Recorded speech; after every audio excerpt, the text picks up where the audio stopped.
And we are live. Live. Welcome to Apartment 309 Podcast, the one-sided storytelling podcast where I dive into true crime or the paranormal and tell it to my captive audience boyfriend while he reacts occasionally. So basically just a recording of part of our normal day. I'm Lauren. And I'm Eric. And we live in Apartment 309.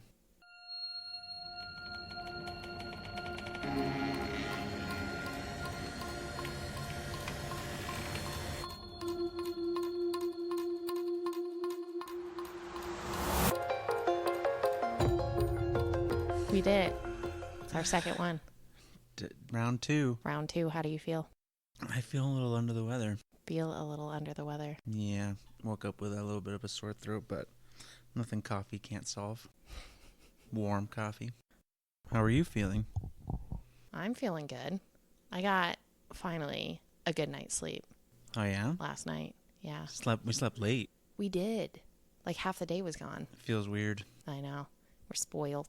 I'm not a big fan, but I really need it. I don't sleep much during the week. I'm not a big fan of the waste of time, but I am a big fan of the use of time while I'm doing it. Right. All right. Well, do you have anything phenomenal happen this week? No, nothing phenomenal. Just a regular work week. It's perspective. That I do, yeah.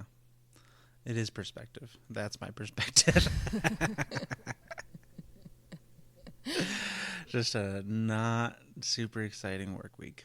Well, my week, while I was editing our first episode, realized I'm an abuser of idioms, and I tend to skip words or not process a full thought.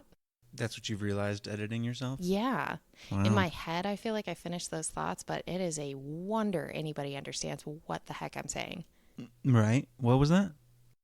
I like how you told me that you had a sore throat after I had you take a sip out of my drink, and then you handed it back. That's what made me think about it. I felt pretty bad at the moment. In the moment, but I'm not sure if it's like sickness. I don't know what's going on. Ugh. I do feel a little under the weather. I think mine is probably just seasonal allergies. Yeah, definitely not allergies. I know what those are. Allergies hit me really hard. Since your week was so boring, let's add a little jazz to it. My sickness? No, not your sickness, Oh. your week. What's adding jazz to it? This story. Oh, let's add jazz to it. Let's do it. Yeah, I'm excited to hear what you got for me this time. I said I was hard to understand, but I'm not that hard to understand. Yeah, you'd like to think so. I don't know. Anyway, All right, so what do we got? my big question this week is, why do carbs get all the hate? That's your big question for the week? That's my big question for the week. Am I supposed to answer it? I don't know. I've been really into bread. Why do carbohydrates get all the hate? Yeah, that I Because feel they're like a bad lot of. for you. They're poison. Okay, well, I think that everything in moderation is key, and that includes carbohydrates. Yeah, just a little bit of poison here and there. Yeah, it's like arsenic Nothing can be major. good for you in small amounts.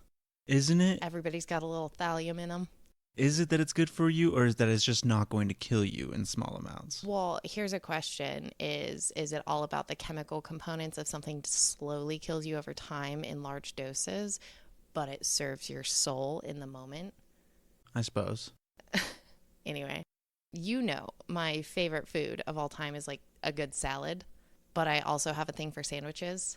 Like 9 times out of 10, my midnight snack is going to be a little half sandwich. Well, I also love the type of bread that has a bunch of seeds on it, like crunchy bread. I'm a big Right. texture person, and I love the crunchy seeds. If you go into any major grocery store to find a seedy bread, or even just looking at the bread, you're probably going to run into a loaf of Dave's Killer Bread. Oh, yes, I do know Dave with the muscly man. Yeah, the muscly man. So Right. why is it named Killer Bread? And it does have that cartoon drawing of the guy that almost looks like he should be on the side of a moving truck. You know, like a moving truck company. Yeah, he's almost like Mr. Clean, but in an alternate universe. Mr. Clean's cousin. Right. Yeah. Yeah. Mr. Dirty. Yeah, right. So Dave's Killer Bread. Who is Dave? Well, unlike Betty Crocker, Dave is real. His name is Dave Dahl, like the author. Okay. Yeah, so I was like, Dave in the Bread Factory. Okay, so Dave's a real guy. Did you know that Bert from Burt's Bees is a real guy? No, Yeah. really? Yeah. He made the wax. He was a beekeeper. Really? Yeah, they like totally took his company from him. What do you mean?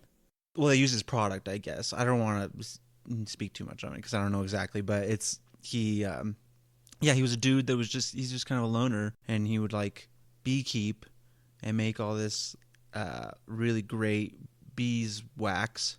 And I don't know the specifics of the story, but it's kind of like somebody got involved with him and they really kind of extorted him in a way to make different products and make a business out of his, like the fact that he keeps bees and stuff. I don't want to say too much because I don't know exactly, but it's interesting. And I watched a documentary about it, and he's like, yeah, he's a real dude. Huh. Does not own, or I think he might get some royalties from the company. I don't know. He better. It's called Burt's Bees. Right. Dang. I could be totally wrong about that. Well, that's depressing.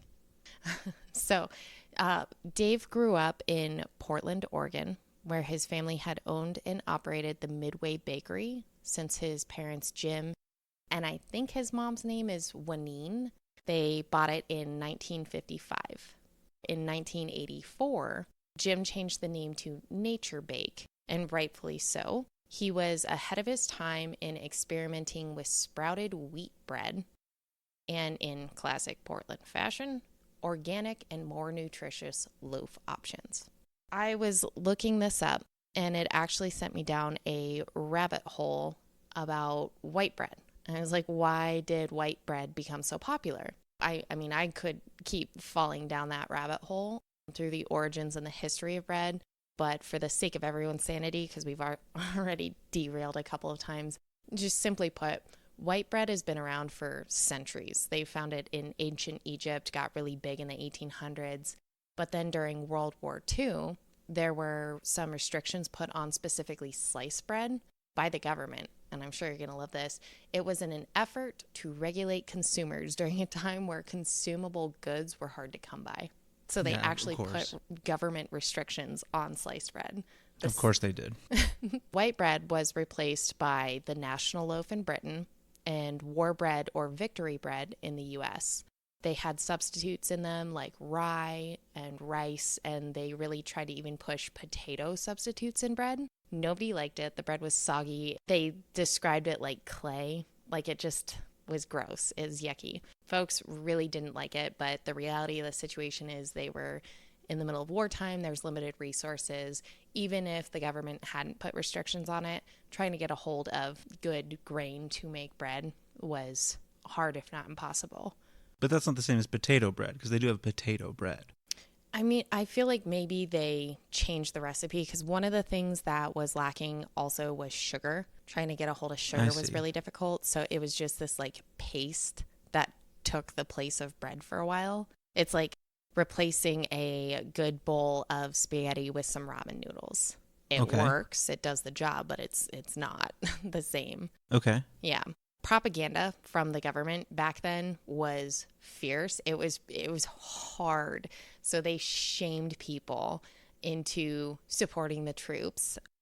It was general consensus that the troops, they're in the trenches, they deserve the good stuff. So save the good stuff for them.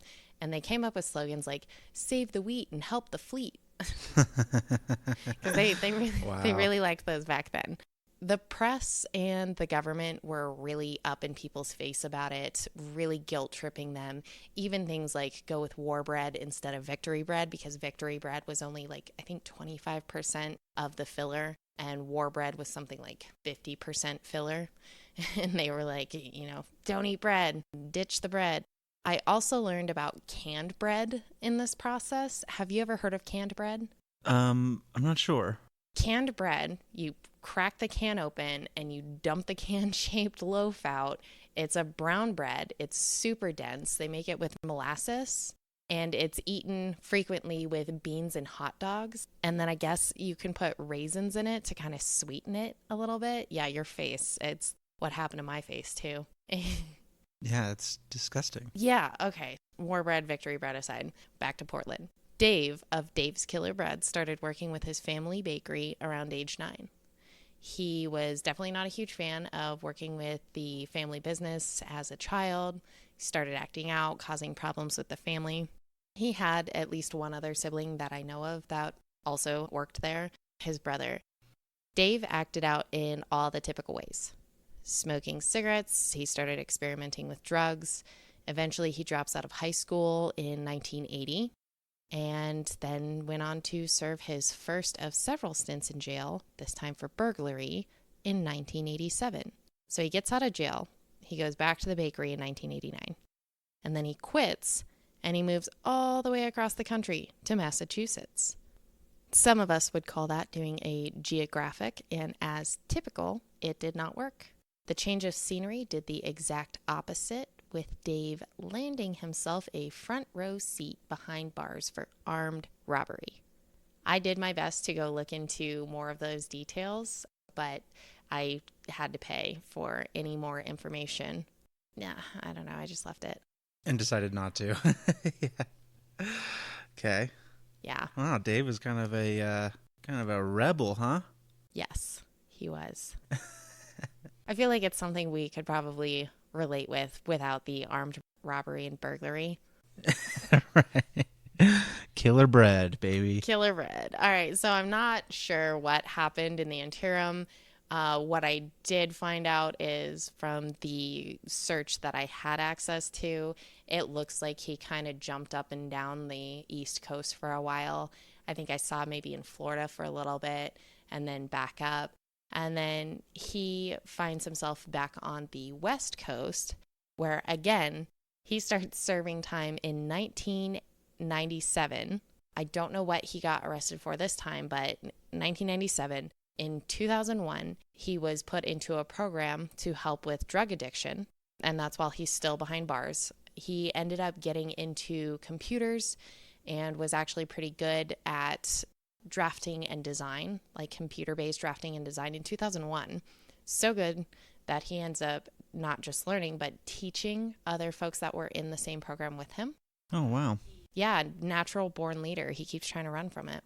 But he was eventually released at the end of 2004 and then headed back to the family business in Portland. This extended incarceration, he was in Oregon, I think, or Washington, right around the same area.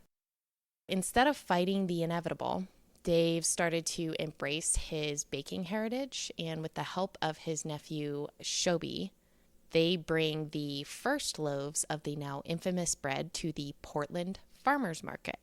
They were big on texture, they're big on quality, they're big on just overall flavor, and the people loved it. So now he is on the up and up. Dave was proud to be a second chance employer, which means he hires ex-cons. He's a big believer that your past should not define your future. But Dave wasn't done yet. Full circle back to being charged with third-degree assault in 2013 after a mental health crisis. It sent Dave and his car spiraling into a police brawl. Remember the drawing of Dave on the bread packaging? I do, yeah. Well, it's not too far from what Dave actually looks like. He is not a small dude. He takes off in his Escalade after a female friend of his calls emergency services saying that he's having a mental health crisis. His behavior, like, we need assistance. He hops in his Escalade and he immediately rams 2 squad cars just head on, just whoop. Oh boy. And then while they're trying to arrest him, he's fighting them off. And he ends up sending 3 of the officers to the hospital. Oh, Dave. Dave. I did not see this coming. This time around, they actually got him checked out, and they actually diagnosed him this time with bipolar. And I don't know, that's his personal business, how they handled that. But apparently whatever they did this time really worked because he has seemingly stayed out of trouble since then. I think at the time the judge actually barred him from going into bars, from driving, kind of helped keep him out of shenanigans. Whatever, he ended up really buckling down and really lit a fire with what he'd started with his nephew. Gets back into it, his brother brings him back, and by 2014, they were selling Dave's Killer Bread in Costco, and by 2015, They sold the business or allowed Flowers Foods to acquire. Wow. Yeah, so he's still making bread. That's amazing. And it allowed them to spread nationwide. Brought them all the way up into Canada and down to Mexico. I feel like this is a great example of trying to fight your fate. He started in the bread factory and he ended with his own bread factory. And it's a really, I think, great success story. It's a really rocky story, and I personally hope the best for him. I still stand with everything in moderation unless it's illegal. Right. Yeah. And I'm glad that he was able to turn it around. I'm looking at his mug shot here. He got beat up pretty good on this one. Which mugshot? He's got a pretty killer mullet in this one. It's probably an older one. Yeah. Yeah, it looks a little early 90s. Yeah, Dave doesn't look like a guy you'd want to mess with. No, he doesn't, but he also looks very friendly. It might be the bias of the fact that he is like standing here with loaves of bread. It's hard to think of somebody as really intimidating when they got their bread lined out like that, but yeah, good for him. I mean, look at the difference. Look at the twinkle in his eye. The difference between that mugshot and then him getting back into making bread and like being interviewed about making bread. He looks happy. Right. I think he found his place, and I'm happy for him. I'm excited for him. I'm excited for his nephew too. Yeah, good for him. Yeah. Happy for him. Go them. I didn't write this down, but he has reached a point where he can kind of start to branch out from just focusing solely on bread. And he's actually starting a museum with a collection of African art pieces. I think he's doing it in Portland as well. I don't know many details on it. I think it's relatively new. Yeah, he's starting a museum. Nice. Good story. I'm glad he turned it around. Yeah. Is that the story? Yeah, that's the whole story. I told you it was a short one today. I see. We'll just have a short episode this week, like a 15. I suppose. All right. Well, thank you so much for joining us tonight for this short episode of Apartment 309. Please feel free to send us your story, whether it's about your experience with the paranormal, true crime, alien encounters, or anything of the like. You can email us at apartment309podcast@gmail.com. You can visit our website, apartment309podcast.com. You can follow us on Instagram at, you guessed it, apartment309podcast. And don't forget to rate and review. Be sure to follow us so you don't miss one of our weekly episodes. And we hope you join myself, Lauren, and Eric next time in Apartment 309.